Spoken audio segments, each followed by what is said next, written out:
J'accueille à présent Vivien qui a été mené une interview consacrée aux comics. Vivien, quelques mots pour présenter l'interview que tu as réalisée.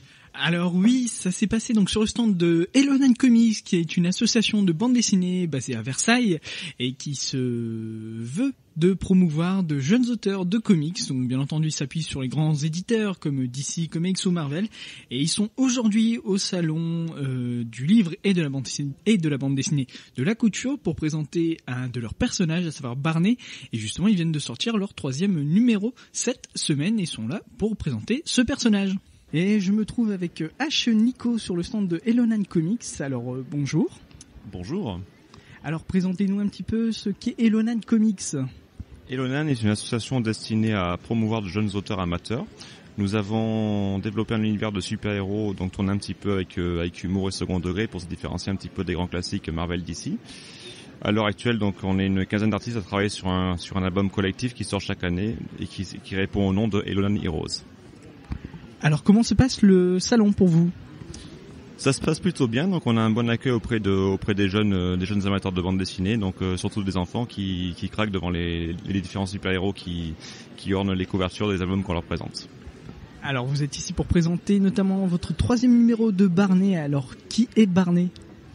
Donc Barney, dont la 3e aventure est sortie cette semaine dans des murs de l'imprimeur, est un chasseur de monstres qui travaille pour une société spécialisée dans la lutte contre les menaces extraordinaires, donc tout ce qui est créatures fantastiques, zombies, vampires, loups-garous, etc. Et il va se rendre compte au fil de ses aventures que finalement les monstres ne sont pas toujours ceux qu'on croit et que sa propre société qu'il emploie ne lui raconte pas tout et cache bien des choses qu'il va découvrir au fur et à mesure de ses aventures. Alors en un mot, pour vous les comics c'est quoi ? Pour moi les comics c'est une façon un petit peu de moderniser un peu tout ce qui est mythologie, les personnages héroïques et fantastiques. Et c'est un petit peu aussi une projection faut pas vous cacher, des fantasmes qu'on a tous, de vouloir un petit peu devenir des super-héros, de voir peut-être sauver le monde, faire quelque chose de sa vie. Alors, on parle, quand on entend salon de la BD et du livre, on pense surtout à la bande dessinée franco-belge. Pourquoi est-il important, je vous demande à vous, pourquoi c'est important que les comics soient aussi représentés dans un salon de la bande dessinée ? Après, on parle de bande dessinée franco-belge, de comics, de mangas, etc. Pour moi, c'est la bande dessinée. Et moi, j'ai été influencé par les comics, effectivement, mais je les appelais pas comme ça quand j'étais gosse. Donc après, c'est de la bande dessinée. Pour moi, c'est de la BD, tout simplement, quoi. Ce sont des histoires qui m'attirent et qui attirent beaucoup de monde. Que ce soit des comics, c'est un terme, c'est une façon de les cataloguer, mais après, pour moi, c'est pas le plus important. Alors, Elonan Comics était au dernier Lille Comics Festival. Il y était aussi au Rayon Vert à Thionville. À quel genre de demande vous devez faire face dans ce genre de festival, de salon ? À quelle demande ? Être à la hauteur par rapport parce que ce genre de salon justement qui est très spécialisé comics, notamment le Lille Comics Festival, on est face à des auteurs qui sont reconnus dans le milieu et nous on est là en tant qu'amateurs et on va un petit peu se montrer au milieu de ça. Donc en fait c'est là qu'il faut se remettre en question, essayer de bosser dur pour essayer d'être à la hauteur de ces artistes talentueux. Et néanmoins ne pas oublier que nous sommes des amateurs et qu'on n'est pas là non plus pour se présenter comme des auteurs pros. On est des amateurs, on fait des comics avec beaucoup d'humour, beaucoup de dérision. Et c'est ce qui nous démarque un petit peu des super-héros et des comics lambda. Et pourquoi être parti dans ce style du comics, justement ? Comme je disais tout à l'heure, donc c'est parce que c'est le style qui m'a fait aimer la bande dessinée et ce sont là mes plus grandes influences en tant que dessinateur, c'est le monde des comics, des super-héros. Et quel est votre point de vue au niveau du numérique et des adaptations cinématographiques que l'on fait notamment des super-héros aujourd'hui ? Je trouve que c'est bien puisque ça fait découvrir justement tous ces super-héros à un jeune public qui n'est pas forcément familier avec les comics sous forme papier. Maintenant, moi, je suis pas très fan de ces adaptations, mais c'est comme ça, c'est la société qui évolue. Le cinéma s'est emparé des comics, mais néanmoins, la bande dessinée papier doit continuer d'exister à côté et de persévérer. Tout à fait. Et donc le numérique permet seulement d'avoir un peu plus de contenu dans le sens où on a un peu plus d'informations, on a un petit peu plus d'éléments que l'on peut retrouver pas forcément dans la version papier. On arrive à trouver des artworks, etc.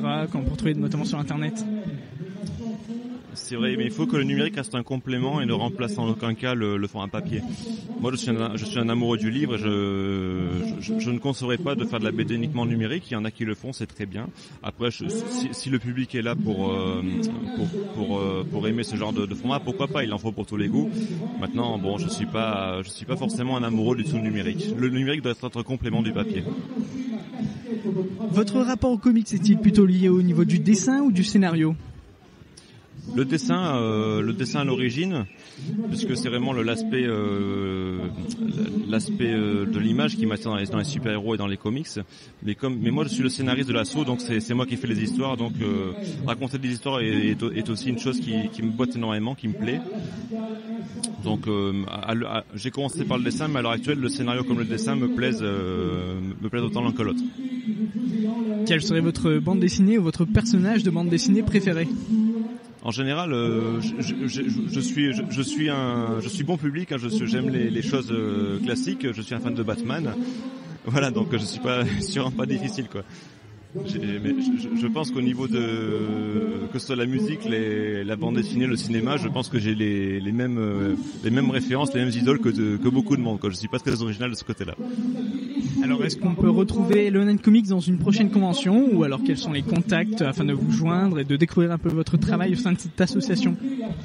Donc on a un blog que je tiens régulièrement à jour, donc c'est elonancomics.blogspot.com.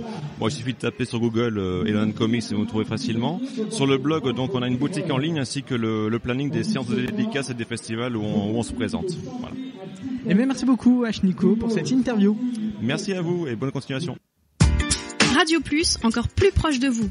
Émission spéciale avec vos animateurs en direct. Toute une équipe mobilisée pour vous faire vivre les événements au cœur du bassin minier et de l'Artois. Radio Plus.